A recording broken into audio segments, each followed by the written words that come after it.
श्री गणेशाय नमः। श्री हरि संक्षिप्त ब्रह्म विवर्त पुराण श्री कृष्ण जन्म खंड।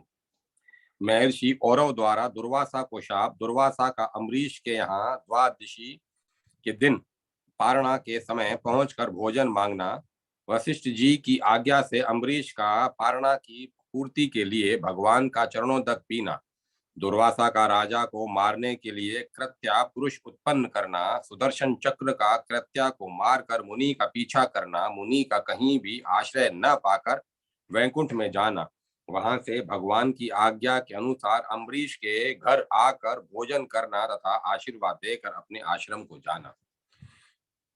नारद जी के पूछने पर भगवान श्री नारायण ने कहा, मुने, महर्षि औरव सरस्वती नदी के तट पर तपस्या कर रहे थे। उन्हें ध्यान से अपनी पुत्री के मरण का वृतांत ज्ञात हो गया। तब वे शोकाकुल होकर दुर्वासा के पास गए। दुर्वासा ने ससुर को प्रणाम करके सब बातें बताई और उस घटित घटना के लिए महान दुख प्रकट किया। मुनिवर औरव ने दुर्वासा को उलाहना दिया और कहा, तुमने बहुत थोड़े अपराध पर उसको भारी दंड दे दिया।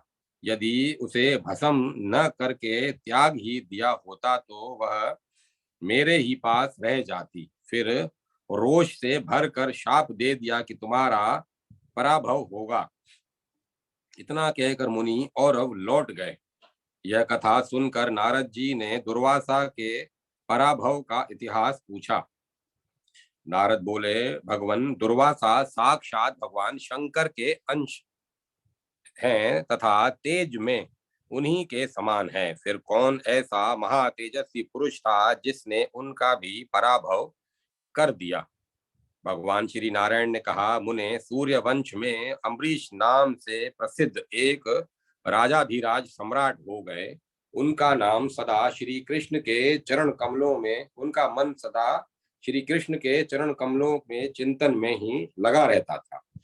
राज्य में, रानियों में, पुत्रों में, प्रजाओं में तथा पुण्य कर्मों द्वारा अर्जित की हुई संपत्तियों में भी उनका चित्त क्षण भर के लिए भी नहीं लगता था। वे धर्मात्मा नरेश दिन रात सोते जागते हर समय प्रसन्नता पूर्वक श्री हरि का ध्यान किया करते थे। राजा अम्बरीश बड़े भारी जितेंद्रिय शांत स्वरूप तथा विष्णु संबंधी व्रतों के पालन में तत्पर रहते थे। वे एकादशी का व्रत रखते और श्री कृष्ण की आराधना में संलग्न रहते थे। उनके सारे कर्म श्री कृष्ण को समर्पित थे और वे उनमें कभी लिप्त नहीं होते थे। भगवान का 16 अरों से युक्त और अत्यंत तीक्ष्ण जो सुदर्शन नामक चक्र है, वह करोड़ों सूर्यों के समान प्रकाशमान तथा श्री हरि के ही तुल्य तेजस्वी है। ब्रह्मा आदि भी उसकी स्तुति करते हैं। वह अस्त्र देवताओं और असुरों से भी पूजित है। भगवान ने अपने उस चक्र को राजा की निरंतर रक्षा के लिए उनके पास ही रख दिया था। एक समय की बात है, राजा अम्बरीश एकादशी व्रत का अनुष्ठान करके द्वादशी के दिन समय अनुसार विधि पूर्वक स्नान और पूजन करके ब्राह्मणों को भोजन करा, स्वयं भी भोजन के लिए बैठे। इसी समय तपस्वी ब्राह्मण दुर्वासा भूख से व्याकुल हो वहां राजा के समक्ष आ गए। उन्होंने दंड और छत्र ले रखा था। उनके शरीर पर श्वेत वस्त्र शोभा पा रहे थे। ललाट में उज्जवल तिलक चमक रहा था। सिर पर जटाएं थी और शरीर अत्यंत कृश हो रहा था। वे त्रस्त से जान पड़ते थे। उनके कंठ, होंठ और तालू सूख गए थे।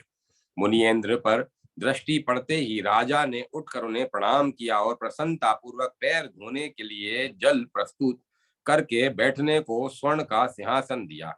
विप्रवर दुर्वासा उन्हें आशीर्वाद देकर उस सुखद आसन पर बैठे। तब राजा ने भयभीत होकर उनसे पूछा, मुने, मेरे लिए आपकी क्या आज्ञा है, यह मुझे बताइए। राजा की बात सुनकर मुनिवर दुर्वासा ने कहा, नृपश्रेष्ठ, मैं भूख से पीड़ित होकर यहाँ आया हूँ, अतः मुझे भोजन कराओ। परंतु मैं अघमर्षण मंत्र का जप करके शीघ्र ही आ रहा हूँ, क्षण भर प्रतीक्षा करो। ऐसा कहकर मुनि चले गए। ब्राह्मण दुर्वासा के चले जाने पर राजऋषि अम्बरीश को बड़ी भारी चिंता हुई। द्वादशी तिथि प्राय बीत चली है, यह देख वे डर गए। इसी समय गुरु वशिष्ठ वहां आ गए। तब प्रसन्नता पूर्वक उन्हें नमस्कार करके राजा ने सारी बातें उन्हें बताई और पूछा, गुरुदेव, मुनिवर दुर्वासा अभी तक आ नहीं रहे हैं और पारणा के लिए विहित द्वादशी तिथि बीती जा रही है। ऐसे संकट में ऐसे संकट के समय मुझे क्या करना चाहिए? इस पर भली भांति विचार करके मुझे शीघ्र बताइए कि क्या करना शुभ है और क्या अशुभ। वशिष्ठ जी ने कहा, द्वादशी को बिताकर त्रयोदशी में पारणा करना पाप है और अतिथि से पहले भोजन कर लेना भी पाप है। ऐसी दशा में तुम भोजन न करके भगवान का चरणों तक ले लो। इससे पारणा भी हो जाएगी और अतिथि की अवहेलना भी नहीं होगी। महामुने ऐसा कहकर ब्रह्मपुत्र वशिष्ठ जी चुप हो गए। राजा ने श्री कृष्ण चरणा बिंदों का चिंतन करते हुए थोड़ा सा चरणों तक पी लिया। ब्राह्मण इतने में ही मुनीश्वर दुर्वासा आ पहुंचे। वे सर्वज्ञ तो थे ही, अपना अपमान समझकर कुपित हो उठे। उन्होंने राजा के सामने ही अपनी एक जटा तोड़ डाली। उस जटा से शीघ्र ही एक पुरुष उत्पन्न हुआ जो अग्नि शिखा के समान तेजस्वी था। उसके हाथ में तलवार थी। वह महाभयंकर पुरुष महाराज अम्बरीश को मार डालने के लिए उद्यत हो गया। यह देख करोड़ों सूर्यों के समान प्रकाशमान श्री हरि के सुदर्शन चक्र ने उस कृत्या पुरुष को काट डाला। अब वह बाबा दुर्वासा को भी काटने के लिए उद्यत हुआ। यह देख विप्रवर दुर्वासा भय से व्याकुल हो भाग चले। उन्होंने अपने पीछे पीछे प्रज्वलित अग्नि शिखा के समान तेजस्वी चक्र को आते देखा। वे अत्यंत व्याकुल हो सारे ब्रह्मांड का चक्कर लगाते लगाते थक गए, खिन्न हो गए और ब्रह्मा जी को संपूर्ण जगत का रक्षक मान उनकी शरण में गए।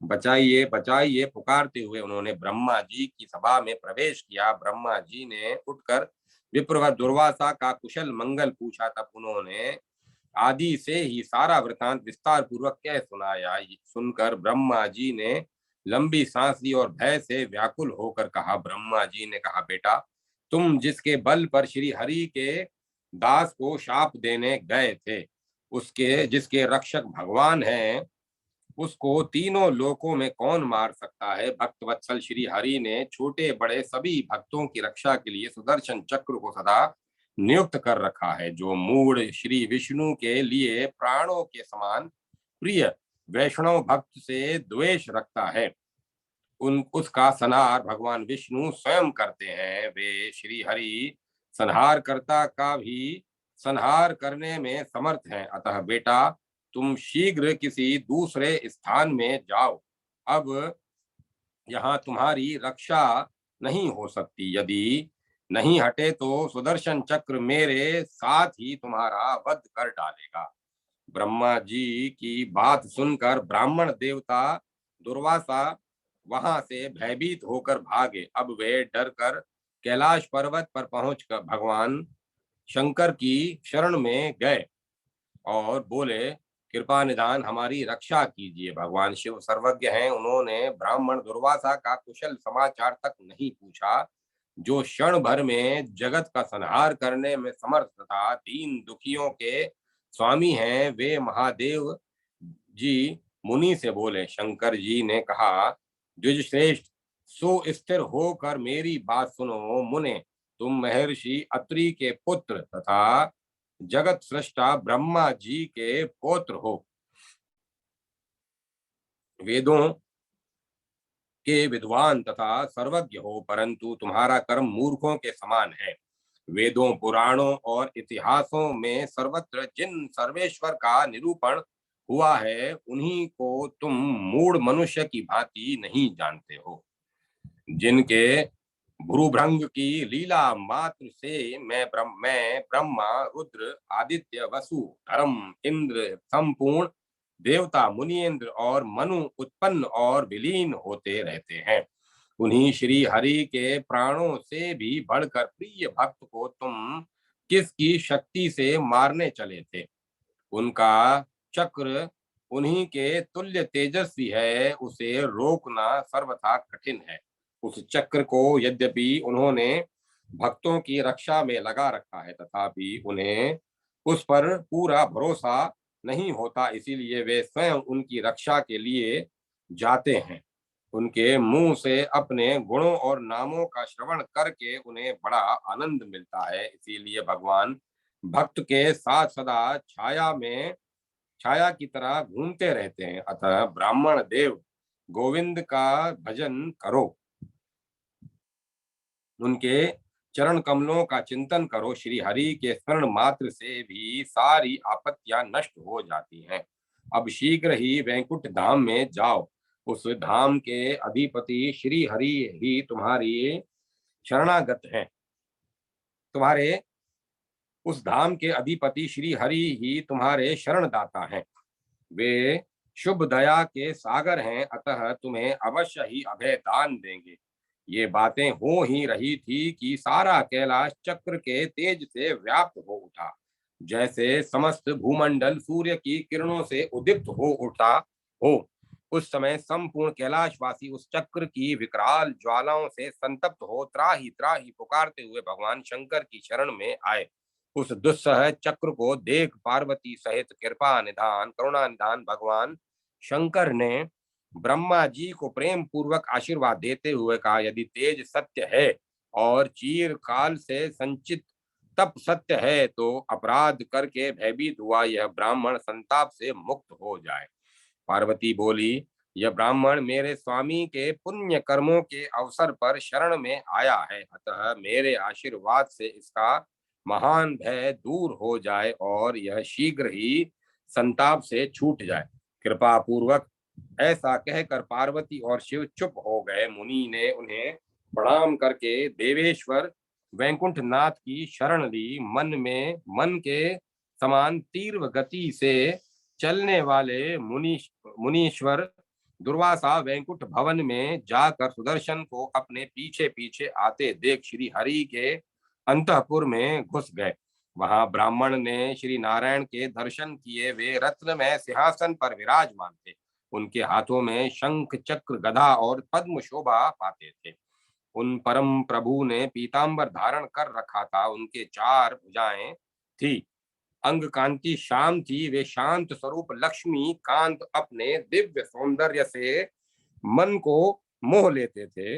रत्नमय अलंकारों की शोभा उन्हें और भी श्री संपन्न बना रही थी। गले में रत्नमयी माला से वे विभूषित थे। उनके प्रसन्न मुख पर मंद हास्य की छटा छा रही थी। वे भक्तों पर अनुग्रह करने के लिए कातर दिखाई देते थे। उत्तम रत्नों के सार तत्व से निर्मित मुकुट धारण करके उनका मस्तक अनुपम ज्योति से जगमगा रहा था। श्रेष्ठ पार्षद गण हाथों में श्वेत चवर लिए प्रभु की सेवा कर रहे थे। सरस्वती सामने खड़ी हो स्तुति करती थी। सुनंद, नंद, कुमुद और प्रचंड आदि पार्षद उन्हें घेर कर खड़े थे। ऐसे प्रभु को देख दुर्वासा ने दंड की भांति पृथ्वी पर पड़कर प्रणाम किया और साम वेद वर्णित स्तुति के द्वारा उन परमेश्वर का सत्वन किया। दुर्वासा बोले, कमलाकांत मेरी रक्षा कीजिए, करुणानिधे मुझे बचाइए। प्रभु आप दीनों के बंधु और अत्यंत दुखियों के स्वामी हैं, दया के सागर हैं। वेद वेदांगों के सृष्टा, विधाता के भी विधाता हैं। मृत्यु की भी मृत्यु और काल के भी काल है। मैं संकट के समुद्र में पड़ा हूँ, मेरी रक्षा कीजिए। आप संहार कर्ता के भी संहारक, सर्वेश्वर और सर्व कारण हैं। महाविष्णु रूपी वृक्ष के बीज हैं। प्रभु इस भवसागर से मेरी रक्षा कीजिए। शरणागत और शोकाकुल जनों का भय दूर करके उनकी रक्षा में लगे रहने वाले भगवान, मुझ भयभीत का उद्धार कीजिए। नारायण आपको नमस्कार है। वेदों में जिन्हें आदि सत्ता कहा गया है और वेद भी जिनकी स्तुति नहीं कर सकते और सरस्वती भी जिनके सत्वन में जड़वत हो जाती हैं, उन्हीं प्रभु की दूसरे विद्वान क्या स्तुति कर सकते हैं। शेष सहस्त्र मुखों से जिनकी स्तुति करने में जड़ भाव को प्राप्त होते हैं, पंचमुख महादेव और चतुर्मुख ब्रह्मा भी जड़ीभूत हो जाते हैं। श्रुतियां, स्मृतिकार और वाणी भी जिनकी स्तुति में अपने को असमर्थ पाती हैं, उन्हीं का सत्वन मुझ जैसा ब्राह्मण कैसे कर सकता है। मानद, मैं वेदों का ज्ञाता हूँ। मैं वेदों का ज्ञाता क्या हूँ? वेद वेता विद्वानों का शिष्य हूँ। मुझसे आपकी स्तुति करने की क्या योग्यता है? 28वें मनु और महेंद्र के समाप्त हो जाने पर जिनका एक दिन रात का समय पूरा होता है, वे विधाता अपने वर्ष से 108 वर्ष तक जीवित रहते हैं, परंतु जब उनका भी पतन होता है तब आपके नेत्रों की एक पलक गिरती है।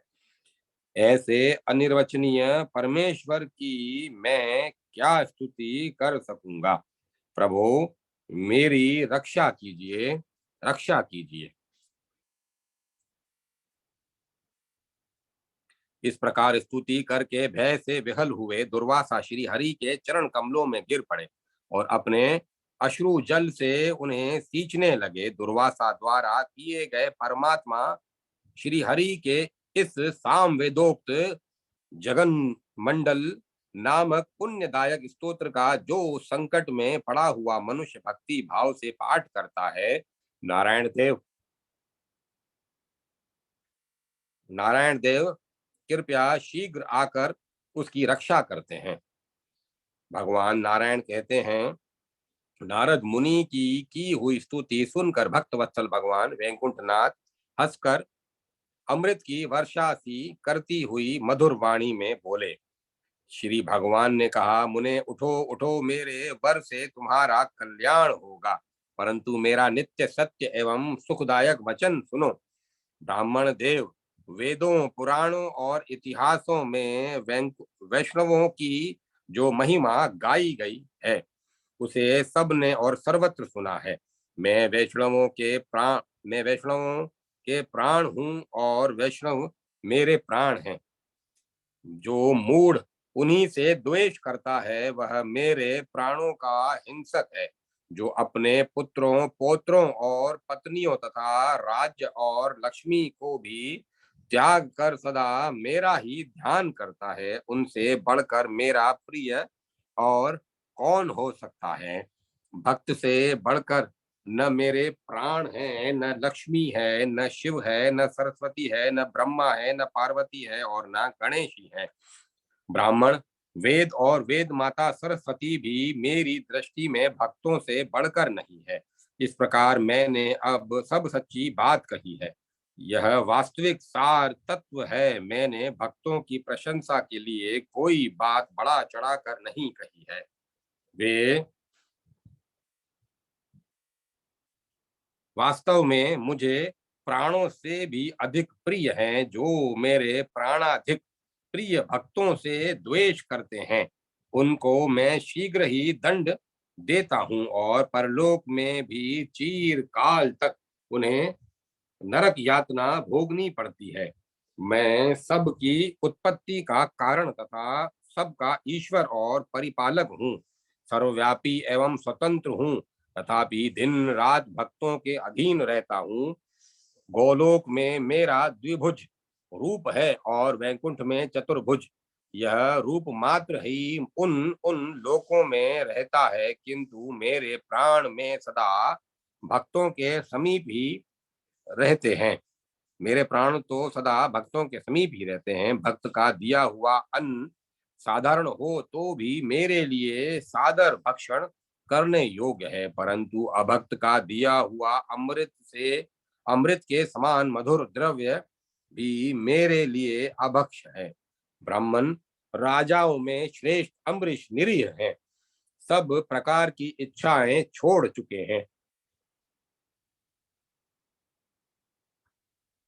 कभी किसी की हिंसा नहीं करते, स्वभाव से दयालु हैं और समस्त प्राणियों के हित में लगे रहते हैं। ऐसे महात्मा पुरुष का वध तुम क्यों करना चाहते हो? जो संत महापुरुष सदा समस्त प्राणियों पर दया करते हैं, उनसे द्वेष रखने वाले मूढ़ जनों का वध मैं स्वयं करता हूँ। जो भक्तों का हिंसक है, शत्रु है, उसकी रक्षा करने में मैं असमर्थ हूँ। अतः तुम अम्बरीश के घर जाओ, वे ही तुम्हारी रक्षा कर सकते हैं।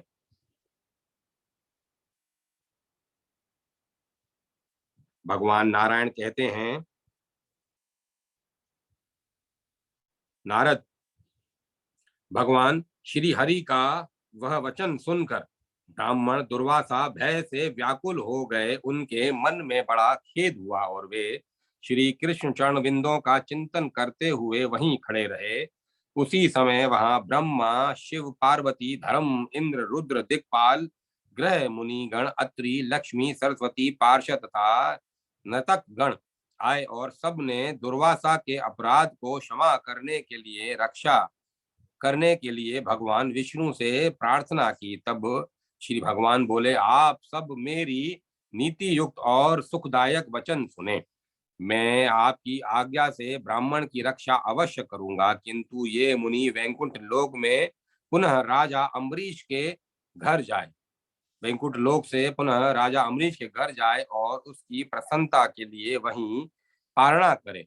वे ब्रह्म ऋषि अम्बरीश के अतिथि होकर भी बिना किसी अपराध के उन्हें शाप देने को उद्यत हो गए। इसीलिए अपने रक्षणीय राजा की रक्षा के लिए सुदर्शन चक्र उन ब्राह्मण देवता को ही मार डालने के लिए उद्यत हो गया। उन्हीं उन्हें इन्हें भयभीत होकर भागते हुए राजा पूरा 1 वर्ष हो गया। तभी से इनके लिए शोकग्रस्त हुए महाराज अम्बरीश अपनी पत्नी सहित उपवास कर रहे हैं। भक्त के उपवास करने के कारण मैं भी उपवास करता हूँ। जैसे माता दूध पीते बच्चे को उपवास करते देख स्वयं भी भोजन नहीं करती, वही दशा मेरी है। मेरे आशीर्वाद से मुनि श्रेष्ठ दुर्वासा शीघ्र ही संताप मुक्त हो जाएंगे। मार्ग में मेरा चक्र उनकी हिंसा नहीं करेगा। उनके भोजन करने से मेरा भक्त भोजन करेगा और तभी मैं भी आज निश्चित होकर सुख से भोजन करूंगा। यह निश्चित बात है। भक्त के द्वारा प्रीति पूर्वक जो वस्तु मुझे दी जाती है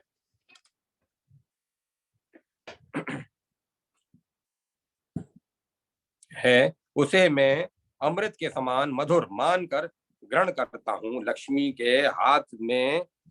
के हाथ से परोसे गए पदार्थ को भी भक्त के दिए बिना मैं नहीं खा सकता। जिस पदार्थ को भक्त ने नहीं दिया वह मुझे तृप्ति नहीं दे सकता। वत्स, महाप्राज्य मुनीन्द्र, तुम राजा अम्बरीश के घर जाओ तथा ये सब देवता देवियां और मुनि अपने अपने घर को पधारे। ऐसा कहकर श्री हरि तुरंत ही अपने अंतःपुर में चले गए तथा अन्य सब लोग उन जगदीश्वर को प्रणाम करके प्रसन्नता पूर्वक अपने अपने स्थान को लौट गए। मन के समान तीव्र गति से चलने वाले ब्राह्मण दुर्वासा राजा अम्बरीश के घर को गए। साथ ही करोड़ों सूर्यों के समान प्रकाशमान सुदर्शन चक्र भी गया। 1 वर्ष तक उपवास करने के बाद राजा के कंठ, होंठ और तालू सूख गए थे। वे सिंहासन पर बैठे हुए थे। उसी समय उन्होंने मुनिवर दुर्वासा को सामने देखा। देखते ही वे बड़े वेग से उठे और तत्काल उनके चरणों में प्रणाम करके सादर भोजन के लिए ले गए। राजा ने मुनि को स्वादिष्ट अन्न भोजन कराकर फिर स्वयं भी अन्न ग्रहण किया। भोजन करके संतुष्ट हुए द्विज श्रेष्ठ दुर्वासा ने उन्हें उत्तम आशीर्वाद दिया, बारंबार उनकी प्रशंसा की। तदंतर उन्होंने शीघ्र ही अपने आश्रम को प्रस्थान किया। मार्ग में वे विप्रवर आश्चर्यचकित हो मन ही मन कहने लगे, अहो, वैष्णवों का महात्म्य दुर्लभ है। अध्याय 25 समाप्त। एकादशी व्रत का महात्म्य, इसे न करने से हानि, व्रत के संबंध में आवश्यक निर्णय, व्रत का विधान, 6 देवताओं का पूजन, श्री कृष्ण का ध्यान और षोडशोपचार पूजन तथा क्रम में न्यूनता की पूर्ति के लिए भगवान से प्रार्थना। तदंतर नारद जी के पूछने पर एकादशी का महात्म्य बताते हुए श्री नारायण ने कहा, मुने, यह एकादशी व्रत देवताओं के लिए भी दुर्लभ है। यह कृष्ण प्रीति का जनक तथा तपस्वियों का श्रेष्ठ तप है। जैसे देवताओं में श्री कृष्ण, देवियों में प्रकृति, वर्णों में ब्राह्मण तथा वैष्णवों में भगवान शिव श्रेष्ठ हैं, उसी प्रकार व्रतों में यह एकादशी श्रेष्ठ है। यह चारों वर्णों के लिए सदा ही पालनीय व्रत है। यतियों, वैष्णवों तथा विशेषतः ब्राह्मणों को तो इस व्रत का पालन अवश्य करना चाहिए। सचमुच ही ब्रह्म हत्या यदि सारे पाप एकादशी के दिन चावल भात का आश्रय लेकर रहते हैं, जो मंद बुद्धि मानव इतने पापों का भक्षण करते हुए चावल खाता है, वह इस लोक में अत्यंत पातकी है और अंत में निश्चय ही नरकगामी होता है। दशमी के लंघन में जो दोष है उसे बताता हूँ, सुनो। पूर्व काल में धर्म के मुख से मैंने इसका श्रवण किया था। जो मूढ़ जानबूझकर कला मात्र दशमी का लंघन करता है, उसे तुरंत ही दारुण शाप देकर लक्ष्मी उसके घर से निकल जाती है। इस लोक में निश्चय ही उसके वंश की और यश की भी हानि होती है। जिस दिन दशमी, एकादशी और द्वादशी तीनों तिथियां हो, उस दिन भोजन करके दूसरे दिन उपवास व्रत करना चाहिए। द्वादशी को व्रत करके एकादशी त्रयोदशी को पारणा करना चाहिए।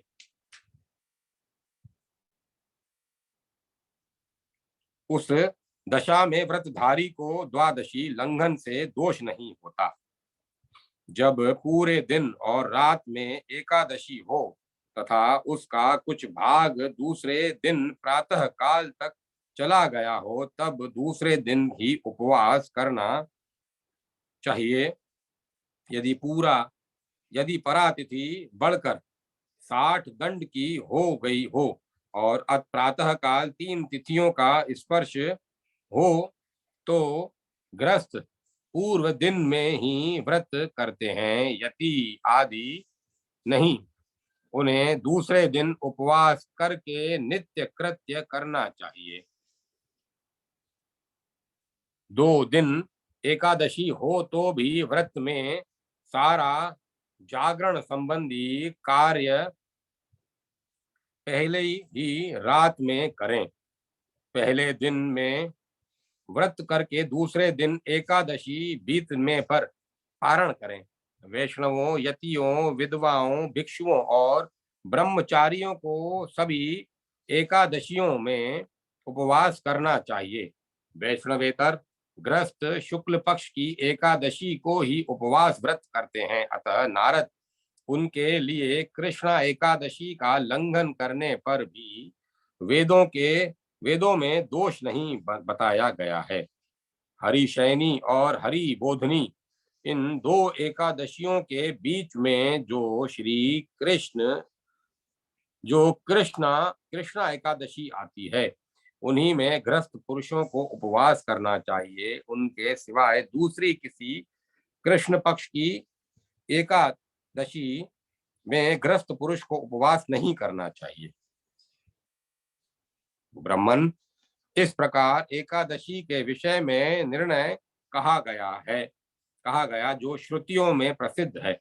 अतः इस व्रत का विधान बताता हूँ, सुनो। दशमी के दिन पूर्वाह्न में एक बार हविषान भोजन करें, उसके बाद उस दिन फिर जल भी न लें। रात में कुश की चटाई पर अकेला शयन करें और एकादशी के दिन ब्रह्म मुहूर्त में उठकर प्रातः कालिक कार्य करके नित्य कर्म पूर्ण करने के पश्चात ध्यान करें। फिर श्री कृष्ण की प्रसन्नता के उद्देश्य से व्रतोपवास का संकल्प लेकर संध्या तर्पण करने के अनंतर नित्य नैतिक पूजन आदि करें। दिन में नैतिक नैतिक पूजन करके व्रत संबंधी आवश्यक सामग्री का संग्रह करें। षोडशोपचार सामग्री का सानंद संग्रह करके शास्त्रीय विधि से प्रेरित हो आवश्यक कार्य करे। षोडश उपचार के नाम ये हैं: आसन, वस्त्र, पाद, अर्घ्य, पुष्प, अनुलेपन, धूप, दीप, नैवेद्य, यज्ञोपवीत, आभूषण, गंध, स्थानीय पदार्थ, तांबुल, मधु, पर्क और पुनराचमनीय जल। इन सब सामानों को दिन में जुटाकर रात में व्रत संबंधी पूजन आदि कार्य करें। स्नान आदि से पवित्र हो धुले हुए धूत और पुत्रीय वस्त्र धारण करके आसन पर बैठे। फिर आचमन प्राणायाम के पश्चात श्री हरि को नमस्कार करके स्वस्ति वाचन करे। तदंतर शुभ बेला में सप्त धान्य के ऊपर मंगल कलश की स्थापना करके उसके ऊपर फल शाखा सहित आम्र पल्लव रखे। कलश में चंदन का अनुलेप करे और मुनियों ने वेदों में कलश के स्थापन और पूजन की जो विधि बताई है उसका प्रसन्नता पूर्वक संपादन करे। फिर अलग अलग धान्य पुंज पर 6 देवताओं का आवाहन करके विद्वान पुरुष उत्कृष्ट पंचोपचार सामग्री द्वारा उनका पूजन करे। वे 6 देवता हैं: गणेश, सूर्य, अग्नि, विष्णु, शिव और पार्वती। इन सब की पूजा और वंदना करके श्री हरि का स्मरण करते हुए व्रत करें। व्रती पुरुष यदि इन 6 देवताओं की आराधना किए बिना नित्य और नियमित कर्म का अनुष्ठान करता है तो उसका वह सारा कर्म निष्फल हो जाता है। इस प्रकार व्रत की अंकभूत सारी आवश्यकता विधि बताई गई। इसका कारण काण्व शाखा में वर्णन है। महामुने, अब तुम अभिष्ट व्रत के विषय में सुनो। सामवेद में बताए हुए ध्यान के अनुसार परात पर भगवान श्री कृष्ण का ध्यान करके मस्तक पर फूल रखकर फिर ध्यान करें। नारद, मैं गूढ़ ध्यान बता रहा हूँ जो सबके लिए वांछनीय है। इसे अभक्त पुरुष के सामने नहीं प्रकाशित करना चाहिए। भक्तों के लिए तो यह ध्यान प्राणों से भी अधिक प्रिय है। भगवान श्री कृष्ण का शरीर विग्रह नवीन मेघमाला के समान श्याम तथा सुंदर है। उनका मुख शरद पूर्णिमा के चंद्रमा की आभा को तिरस्कृत करता है। वे सर्वश्रेष्ठ एवं परम मनोहर हैं। उनके नेत्र शरद काल के सूर्योदय की बेला में विकसित होने वाले कमलों की प्रभा को छीन लेते हैं। विभिन्न अंगों में धारित रत्नमय आभूषण उनके अपने ही अंकों की सौंदर्य शोभा से विभूषित होते हैं। गोपियों के प्रसन्नता पूर्वक गोपियों के प्रसन्नता पूर्ण एवं अनुराग सूचक नेत्र कोण उन्हें सतत निहारते रहते हैं। मानो भगवान का शरीर विग्रह उनके प्राणों से ही निर्मित हुआ है। वे रास मंडल के मध्य भाग में विराजमान तथा रासोल्लास के लिए अत्यंत उत्सुक हैं। राधा के मुख रूपी शरद चंद्र की सुधा का पान करने के लिए चकोर रूप हो रहे हैं।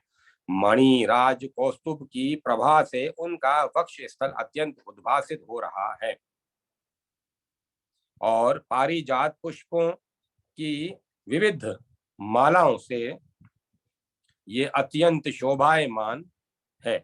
उनका मस्तक उत्तम रत्नों के सार तत्व से निर्मित दिव्य मुकुट की ज्योति से जगमगा रहा है। मनोविनोद की साधन भूता मुरली को उन्होंने अपने हाथ में ले रखा है। देवता और असुर सभी उनकी पूजा करते हैं। वे ध्यान के द्वारा भी किसी के वश में आने वाले नहीं हैं। उन्हें आराधना द्वारा रिझा लेना भी बहुत कठिन है।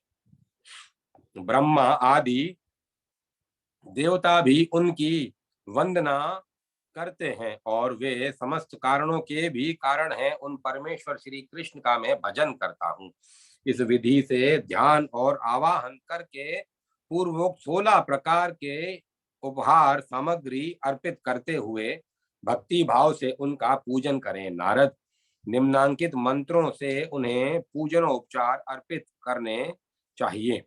आसन परमेश्वर यह रत्न सार जटित स्वर्ण निर्मित सिंहासन भांति भांति के विचित्र चित्रों से अलंकृत है, इसे ग्रहण कीजिए।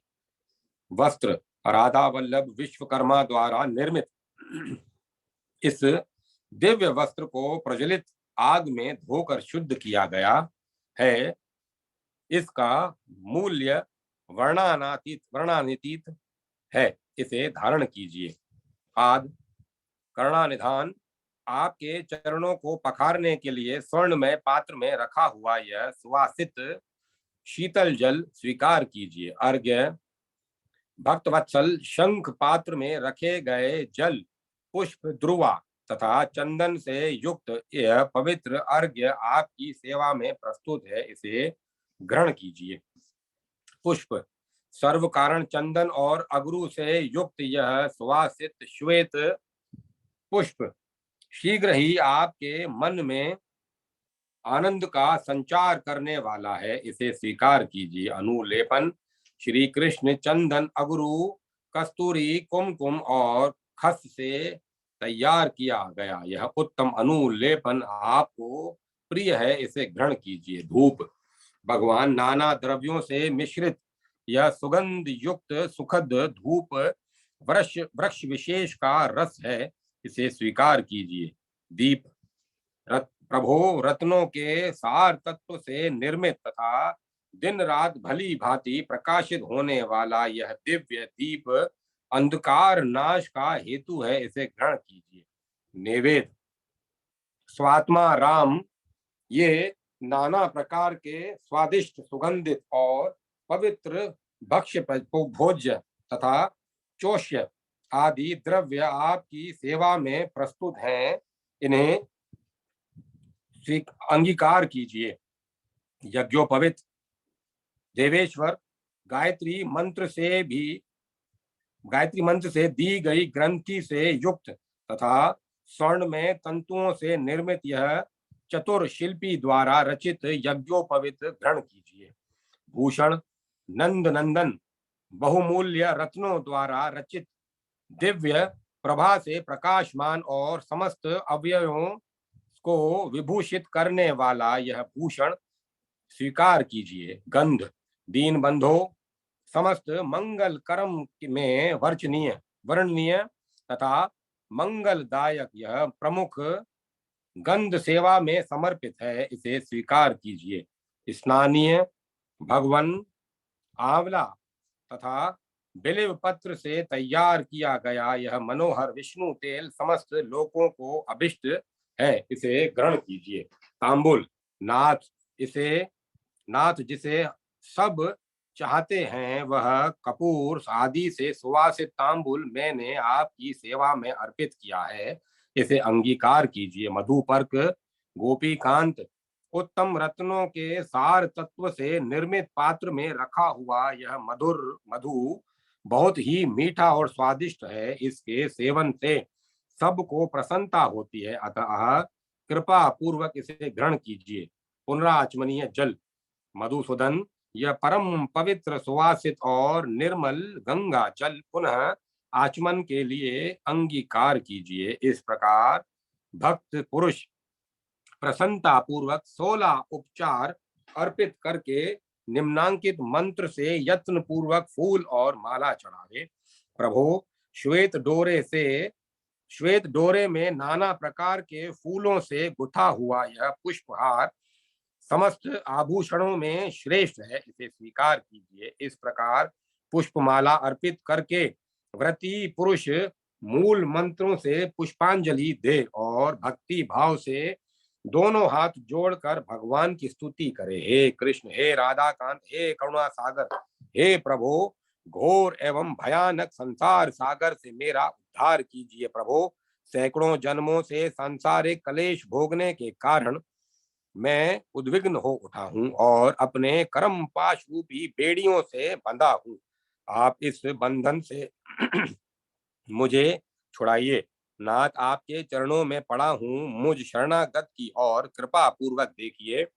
भवपाश के भय से डरे हुए मुझ शरणापन की रक्षा कीजिए। प्रभु, जो वस्तु भक्तिहीन, क्रियाहीन, विधिहीन तथा वेद मंत्रों से रहित हो और इस प्रकार जिसके समर्पण में त्रुटि आ गई हो, उसे आप स्वयं ही पूर्ण कीजिए। हरे, वेदोक्त विधि को न जानने के कारण अंगहीन हुए कर्म में आपके नामोच्चारण से ही समस्त न्यूनताओं की पूर्ति होती है। इस प्रकार स्तुति और प्रणाम करके ब्राह्मण को दक्षिणा दें और महोत्सव पूर्वक व्रती पुरुष रात में जागरण करे। यदि व्रत और उपवास करके कोई नींद ले ले अथवा पुनः जल पी ले तो उसे उस व्रत का आधा ही फल मिलता है। अतः विप्रवर यत्न पूर्वक एक ही बार हविषान ग्रहण करें।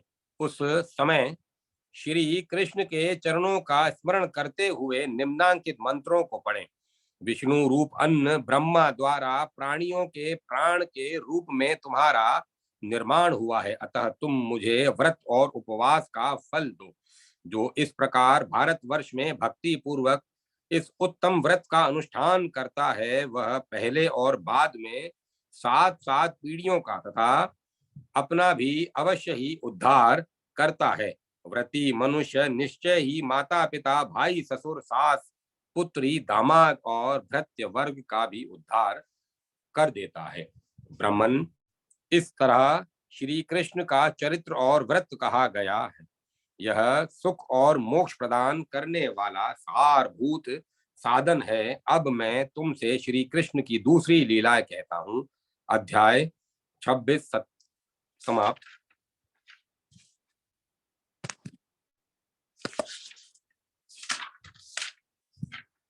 अब मैं कथा में विराम देता हूँ।